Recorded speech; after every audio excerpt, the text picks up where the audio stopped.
iṣẹ́ èrè pé òwò èrè pé ẹ ó ṣe àbẹ́ ó ṣe eré tíátà a ó ṣe èyí wùwà iṣẹ́ wálé rè o ẹ ó ṣe àbẹ́ ó ṣe iṣẹ́ tíátà a ó ṣe èyí wùwà iṣẹ́ wálé rè o. Tampan Sussex lórúkọ gbogbo ọmọ ẹgbẹ́ Tampan Jamaní chapter lábẹ́ ààrẹ wọn ambassador Adébáyọ̀ Garuba lákì bàbá wa Bolaji Amusan aka ọ̀gá Látìn tí wọ́n jẹ́ global president Tampan káàbọ̀ sí orílẹ̀-èdè Germany fún inauguration Tampan Germany chapter tí ó ti bẹ̀rẹ̀ láti àná.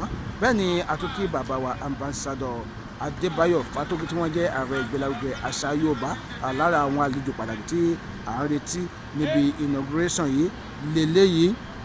Kódà àwọn ni ẹni tí ó máa dá wa lẹ́kọ̀ọ́ nípa ipa tí eré tíátà tàbí kí n sọ pé eré orí ìtàgé àti ti sinimá àgbéléwò tí ó ń kó ní àwùjọ Yorùbá. Lágbára Ọlọ́run ọba ìtàgé á gbé gbogbo àwa ọmọ oní tíátà lápapọ̀. Bàbá Látìn ẹ fílà tó ẹ enjoy ìtàgé á gbé wa. This is Adé Ọmọ Adé. Ẹ má gbàgbé láti bá mi subscribe sí Adé Ọmọ Adé lórí YouTube. Ẹ tún bá mi lọ sí Average TV lórí YouTube náà. Ẹ bá mi pín fídíò ìkiri.